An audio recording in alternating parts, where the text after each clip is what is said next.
Okey, malam ni kita bersiaran live daripada McDonald's Bat Cave.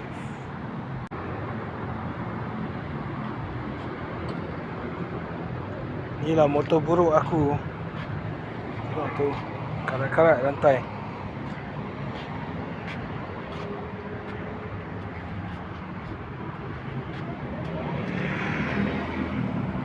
RS V1.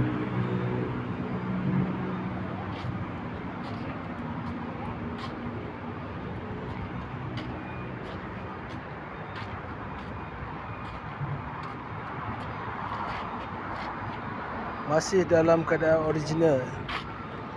Cuma lah side mirror ni je lah tukar bentuk aeroplane.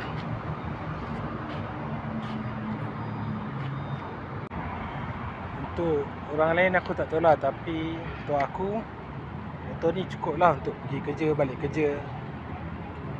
Speed dalam 100 pun tak ada gegar. Dan dia kata pick up dia boleh tahan jugalah untuk 150. Jangan expect macam bawa superbike tu.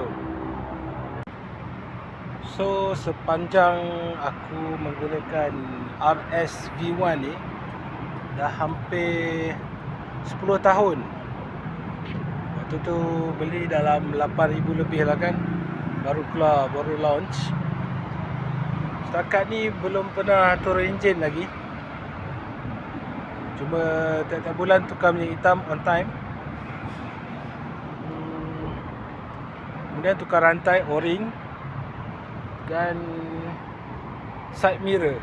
Cuma satu je lah dia punya cover rantai tu patah waktu tengah high speed dekat Max di Putrajaya. Okey, dari segi minyak setakat ni memang jimat lah untuk sebuah motor cup. Kalau isi RM5 tu boleh pergi full tank sekarang ni dengan subsidi around 95 lah.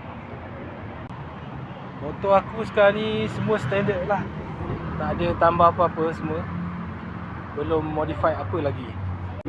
So tayar yang aku gunakan adalah depan Michelin entah apalah kan. Belakang tu Pirelli, sebab tak cukup bajet nak tukar depan belakang. So kita tunggu tayar depan botak, baru kita tukar tayar depan. Pirelli juga, sebab Pirelli ni boleh kata sedap jugalah. Confident bila ambil corner tu, tak ada gegar-gegar. Satu yang aku nak komplain pasal RS ni, dia punya bunyi enjin dia agak kasar sikit. Tapi tak ada hal lah. Dia bukan bunyi rosak, tapi bunyi kasar. And then dia punya seat dia memang tak sedap, keras. So aku dah beli seat baru yang lembut, tapi tak sempat nak pasang sebab sibuk kerja kan. Next time nanti aku tunjuk seat baru aku. See you nanti. Okay, bye. Jumpa lagi.